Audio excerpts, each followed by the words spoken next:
Hello, എല്ലാവർക്കും ബിന്ദുസ് വ്ളോഗിലേക്ക് സ്വാഗതം. ഇന്നത്തെ എൻ്റെ റെസിപ്പി നമ്മൾ ക്രിസ്മസിന് ഈസ്റ്ററിനൊക്കെ സാധാരണ വീടുകളിൽ നോമ്പ് വിടുന്നതിന് വേണ്ടിയിട്ട് ഉണ്ടാക്കുന്നൊരു ഞങ്ങളുടെ നാടുകളിൽ പ്രത്യേകിച്ച് തൃശ്ശൂർ ജില്ലയിലൊക്കെ ഉണ്ടാക്കുന്ന ഒരു കറിയാണ്. ബീഫും കായും കൊണ്ടുള്ളൊരു കറി. നല്ല ടേസ്റ്റാണ് കഴിക്കാൻ. നമ്മൾ വട്ടയപ്പോ പത്തിരിയോ വെള്ളയപ്പോ എല്ലാം കൂട്ടി കഴിക്കാം. നമുക്ക് ചോറിനായിട്ടും കഴിക്കാം. അപ്പോൾ അതാണ് ഇന്നത്തെ എൻ്റെ റെസിപ്പി. നമ്മുടെ ബീഫും കായിട്ടുള്ള കറിക്ക് വേണ്ടത് നമുക്ക് ആദ്യം ബീഫാണ്. ഞാൻ 500 ഗ്രാം ബീഫാണ് എടുത്തിരിക്കുന്നത്. ഇത് 3/4 ഭാഗം വേവിൽ ഞാൻ മാറ്റി വെച്ചിരിക്കുകയാണ്. അതിലേക്കായിട്ട് വേണ്ടത് ഞാൻ നേന്ത്രക്കായാണ് എടുത്തിരിക്കുന്നത്. ഇത് ഏകദേശം ഒരു 600 ഗ്രാമോളം വരും. ഇത് ഞാൻ തൊലിയോട് കൂടിയിട്ടാണ് ഇടാറ്. പക്ഷേ തൊലി അത്ര വൃത്തിയില്ലാത്ത കാരണം കൊണ്ടാണ് ഞാൻ തൊലി മാറ്റി ഇതേപോലെയാക്കി ഞാൻ ലേശം ഉപ്പിട്ടുള്ള വെള്ളത്തിലാണ് അത് സോക്ക് ചെയ്ത് വെച്ചിരിക്കുന്നത്. ഇനി നമുക്കത് 4 കഷ്ണങ്ങളാക്കിയിട്ട് ചെറിയ ചെറിയ പീസുകളാക്കി മുറിച്ചെടുക്കാം. അതിലേക്ക് വേണ്ടത് സവാള എടുത്തിട്ടുണ്ട്. പിന്നെ ഇഞ്ചിയും വെളുത്തുള്ളി ഞാൻ ഫ്രഷ് ആയിട്ടുള്ള എടുത്തത് ചതച്ചെടുത്തതാണ്. ഇഞ്ചി വെളുത്തുള്ളി പേസ്റ്റിനേക്കാൾ നല്ലത് ഇതേപോലെ ഫ്രഷ് ആയിട്ട് ഇടുന്നതാണ്. പിന്നെ വേപ്പില, പച്ചമുളക് നീളത്തിലരിഞ്ഞത്. പിന്നെ അതിലേക്ക് നമ്മൾ 1-2 ചെറിയ കഷ്ണം, പിന്നെ ഏലക്കായ, കരയാമ്പൂവ്, ഇത് 3ആണ് പിന്നെ എടുത്തിരിക്കുന്നത്.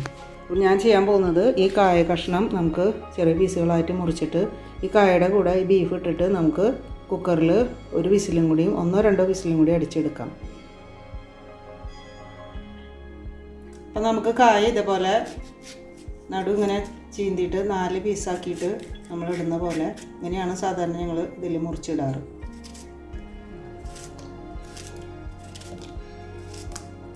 നമ്മളത് ലേശം ഉപ്പ് വെള്ളത്തിലാണ് ഇത് ഇട്ട് വയ്ക്കുന്നത്. പിന്നെ കറിയുള്ള കാരണം കൊണ്ട് നമ്മൾ ഉപ്പ് വെള്ളത്തിലായിരിക്കണം അത് ഇട്ട് വയ്ക്കേണ്ടത്. അപ്പോൾ നമ്മൾ കായൊക്കെ ഇതേപോലെ കഷ്ണങ്ങളായിട്ട് മുറിച്ചിട്ടുണ്ട്. ഇനി നമുക്ക് അത് കുക്കറിലേക്ക് ഇട്ട് കൊടുക്കാം.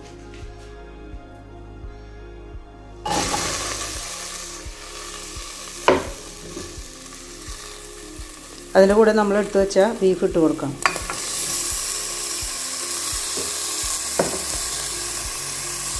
നമുക്ക് അല്പം വെള്ളം കൂടി ഒഴിച്ച് കൊടുത്തിട്ട് നമുക്ക് 2 വിസിൽ വരുത്തി ഒന്നും കൂടി ഒന്ന് വേവിച്ചെടുക്കാം.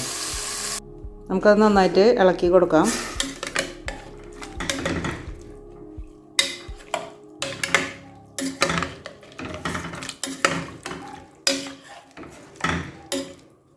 നമ്മൾ ബീഫ് വേവിക്കുമ്പോൾ അതിൽ മുളക് പൊടിയും മഞ്ഞൾപ്പൊടിയും കുരുമുളക് പൊടിയും ഒക്കെ ഇട്ടിട്ടുണ്ട്.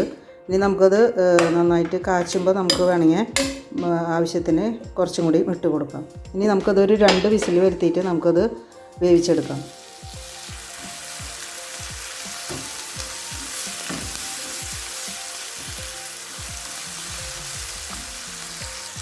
ഇനി നമുക്കതിലേക്ക് നമ്മൾ എടുത്ത് വെച്ച കരയാമ്പൂവ്, പട്ട, ഏലക്ക ഇട്ട് കൊടുക്കാം. മറ്റുള്ള ചേരുവകളെല്ലാം ചേർത്ത് കൊടുക്കാം.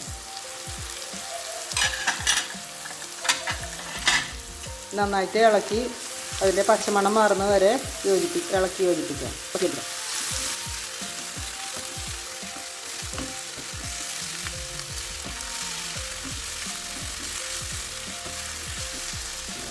സവാള നന്നായിട്ട് വഴണ്ടി വന്നിട്ടുണ്ട്. ഇനി നമുക്ക് എടുത്തു വെച്ച പൊടികൾ ഇട്ട് കൊടുക്കാം. ഞാൻ അല്പം മല്ലിപ്പൊടി, പിന്നെ Kashmiri chilli powder, masala powder, അല്പം പെപ്പർ പൗഡർ, ഇതാണ് ഇട്ട് കൊടുക്കുന്നത്.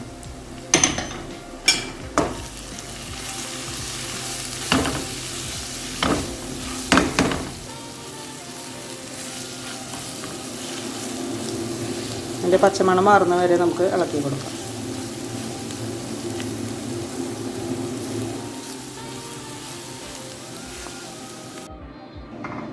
അപ്പോൾ നമുക്ക് കുക്കറിലുള്ള നമ്മളുടെ ബീഫ് എന്തായെന്ന് നോക്കാം.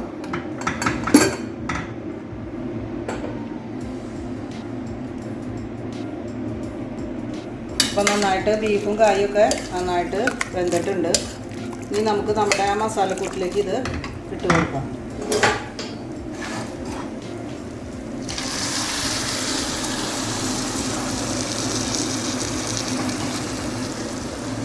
നന്നായിട്ട് യോജിപ്പിച്ച് കൊടുക്കാം.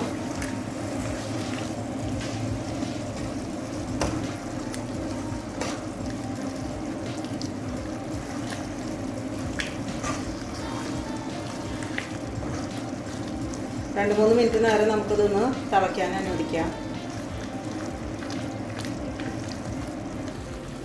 അപ്പോൾ നമ്മുടെ വളരെ ടേസ്റ്റി ആയിട്ടുള്ള ബീഫും കായും ഇവിടെ റെഡി ആയിട്ടുണ്ട്.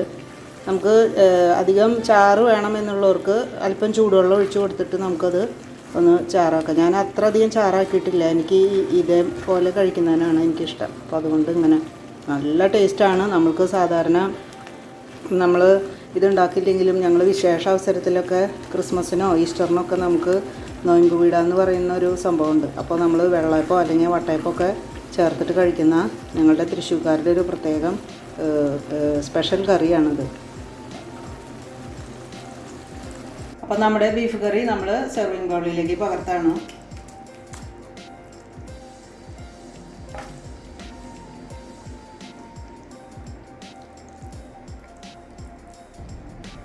നിത്തു, മമ്മി ഉണ്ടാക്കി ഒന്ന് കഴിച്ചു നോക്കിയേ. കഴിച്ചു നോക്ക്. ചപ്പാത്തി അല്ല, അതൊരു സ്പെഷ്യൽ ബ്രെഡാ, ലബനീസ് ബ്രെഡ് പോലെ.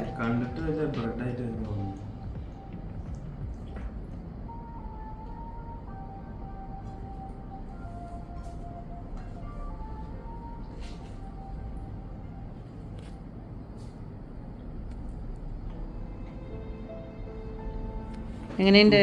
സൂപ്പറായിട്ടാ. അതൊരു സ്പെഷ്യൽ ബ്രെഡാണ്, സാധാരണ ചപ്പാത്തി അല്ല. നമുക്കതിൻ്റെ വീഡിയോ വേറൊരു ദിവസം ഇടാം. ഈ വീഡിയോ ഇഷ്ടപ്പെട്ട എല്ലാവരും ലൈക്ക് ചെയ്യാനും ഷെയർ ചെയ്യാനും സബ്സ്ക്രൈബ് ചെയ്യാനും മറക്കരുത്. അപ്പോൾ അടുത്തൊരു പുതിയ വീഡിയോയുമായി വരുന്നവരെ ബൈ ബൈ.